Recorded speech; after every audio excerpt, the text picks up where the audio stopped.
I have done this comparison for years, and every single time I walked into it kind of knowing the outcome. There was just no way the iPhone could win because regardless of how much better it could be, the law of diminishing returns would prove that the added price would not compensate the differences. It's as if OnePlus had this perfect formula where no matter how it fell short, you just couldn't argue with its value proposition. It became this no-brainer recommendation, almost making the idea of spending more to be kind of dumb if you think of it. And that maybe explains why my soft spot for the company has been eroding since the 8 series. I mean, we get this dramatic turn from value prices to premium prices, and the implementation wasn't really ready for that. It almost leaves you with this weird middle ground of expectations where we've always known that Apple products are great but expensive. But what happens when OnePlus products get expensive? You start asking yourself if they can really live up to it. On one corner, we have the OnePlus 9 Pro, the company's latest flagship, and yes, a pretty penny if you're trying to buy it in the United States at least. And then on the other, we have the iPhone 12 Pro Max, the best phone that Apple makes, which is now priced so close that you can only help but wonder how this comparison is going to end. I'm Jaime Rivera with Pocketnow, and well, let's see how it goes. I have a serious problem with the word pro being used to define a phone. Pro means professional, which in turn is defined as being competent or skilled, and I mean, it's not like if phones that aren't a pro are incompetent.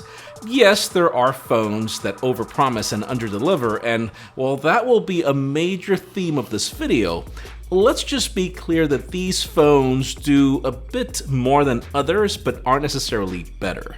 Visually, they follow pretty different philosophies as to what consumers want, where OnePlus favors curves everywhere and Apple is gone as flat as it gets. Similarities are scarce, at least except the obvious inspiration in the three-way mute slider on the 9 Pro, which the iPhone did first with its two-way switch, which Palm actually did first. Now, one reason to go Pro is because you get better materials on both, but then this is that first area where the iPhone wins. We've got a stronger stainless steel border on the iPhone versus aluminum, and then the front glass is ceramic shield, which is more modern as a solution than Gorilla Glass 5 on the 9 Pro. I'm also more inclined to Apple's matte finish as it looks clean and elegant, while this morning mist on the OnePlus is half matte, half mirror, just waiting for your fingerprints. They're both pretty durable, but not indestructible. Also, the glass is expensive to repair, and the borders on the iPhone get very scratched up given the shiny finish of the material. I'd recommend you spare yourself the drama with channel sponsor Subcase. Its UV-style clear provides 15-foot drop resistance certified by MetLabs, lets you see the back, and doesn't add much bulk, regardless if you want it for the iPhone or for the OnePlus. Where the tables turn is when you flip them around. I mean, the Fluid AMOLED is at least 2 years ahead of Apple's Super Retina XDR OLED. And sure, they're diagonally the same size, but the 9 Pro offers no notch to interrupt your content, is brighter in certain scenarios, and provides more pixel density given the added resolution. You might not be able to tell a difference between them since they're both great at color accuracy and share most certifications, but then the 9 Pro continues to swing with its variable refresh rate at 120Hz, with this LTPO panel being another Pro feature. It offers always-on capabilities and even an on-display fingerprint scanner that's become more handy in today's world.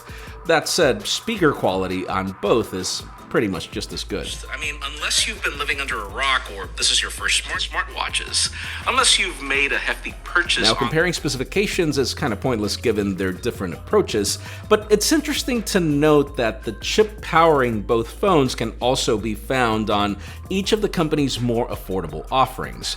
You go Pro because you want a bit more RAM on both, but then only more starting storage and battery on the iPhone.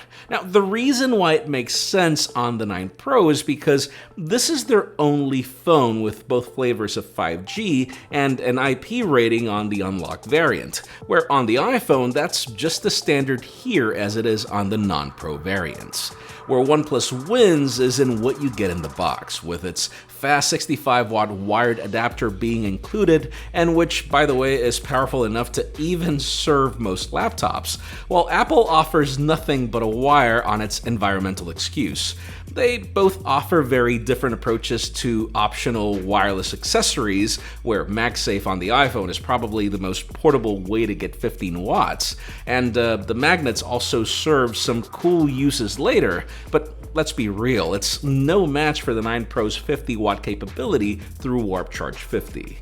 Now, the funny part is that you might not be using the charger on either phone that much. I've tested both extensively around New York City, and I can't say that I can kill either of them in a day, though I feel the 9 Pro finishes each day with a tad more juice. Both devices were tested on T-Mobile's network, where 5G is a bit more ubiquitous in the city, and data speeds were pretty consistent, and even callers say they couldn't tell much of a difference on both, though the iPhone did sound a tad more crisp. Now, one of the major reasons for the added endurance is because both companies take software seriously. OnePlus has been nurturing Oxygen OS since its second smartphone, and has evolved it to satisfy user demand by giving you stock Android looks with improved performance and also features. It doesn't really matter what you do with this phone. I mean, it feels snappy all around and is probably the most customizable skin on top of Android 11. The added perks help you use this phone to read books, play games with more power, or even take a break from it periodically.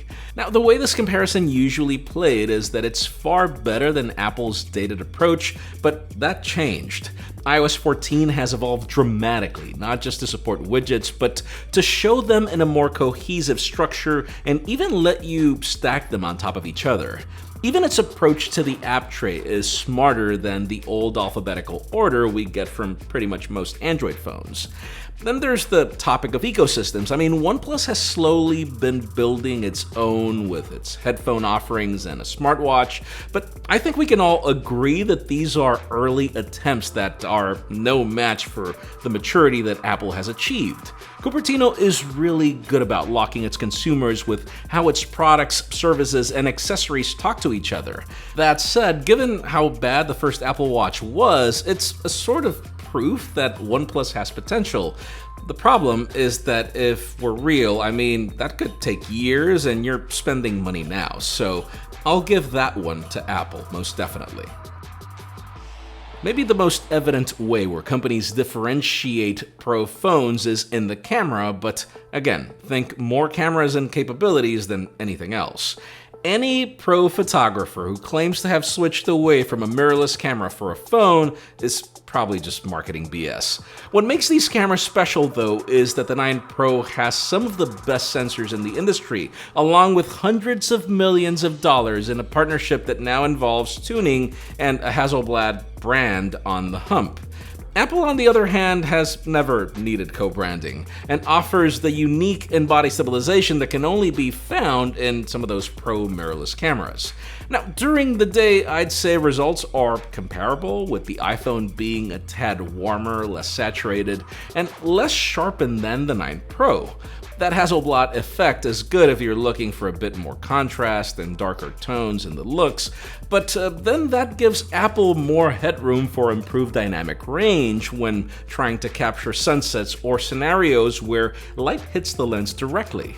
The 9 Pro has the versatility of giving you macro photography from the ultra-wide, with the iPhone only offering different zoom capabilities, which the 9 Pro matches.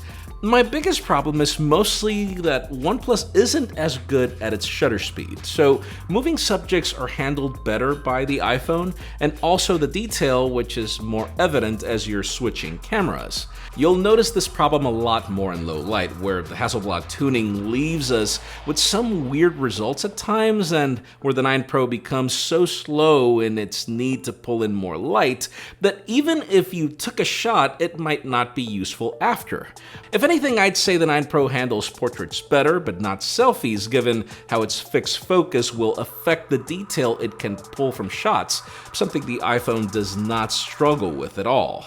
In video recording, sure, the 9 Pro has 8K and even 4K at 120 frames per second, which the iPhone can't do. But if we were to measure quality of the results at any resolution or frame rate, the iPhone provides results that I can trust, with better dynamic range, less over-sharpening, and better color reproduction. Even if stabilization is a close call, the iPhone is clearly a better tool in most scenarios. But then there's the fact that the 9 Pro shoots selfie video at like 16 times less resolution than its primary camera. Like, seriously, OnePlus, what year is this? Where the iPhone matches the 4K at 60 from the primary just fine, and then beats the pants off the 9 Pro in dynamic range and crop. I would definitely trust my memories or even my B camera footage to the 12 Pro Max versus the 9 Pro in every way. To conclude, I think you understand why I'm scratching my head here. Yes, I realize we've pressured OnePlus into giving us a real flagship, which they have since the 8 Pro, at least from a numbers perspective. But the problem is that this is a clear example of why specs aren't everything. You've got all this power with the 9 Pro plus a price to match, and yet the implementation of that very feature used to call this phone a Pro is just not there. To go back to my original premise, yes, even the iPhone lacks anything deserving of the Pro title, but if there's one thing we can all praise Apple for, is that in the few things that it can do, it'll do really well or better than most. This is one of those weird cases where the iPhone is actually giving you less for your money and yet achieving so much more than the 9 Pro. And sure, you technically spend a bit less for the 9 Pro, but that depends on where you are. As in the United States, it seems that you're stuck to the variant that gives you double the starting storage of the iPhone, but with all the caveats at nearly the same price. I don't know about you, but if this were my money, I would pick the iPhone for the first time ever in a comparison against the OnePlus phone. I mean, once you add the element of perception, let's be real, at Apple prices, it's rare for anyone to pass out on an Apple product over an alternative. I can't call the OnePlus 9 Pro a bad phone, but I seriously think that if OnePlus can't launch products that live up to these prices, then the best is for them to go back to their roots and focus on what they're good at, which is seriously value. That being said, that's my opinion. Let us know what phone you would pick in the comments down below, and while you're at it, follow us on social media and subscribe to our channel for more videos like this one. You can also follow me on my personal handles to see me actually consider that an iPhone is better value for the first time ever. I know, it's crazy. Please give this video a thumbs up if you like what you saw. I'm Jaime Rivera, thanks so much for watching. We'll see you on the next one.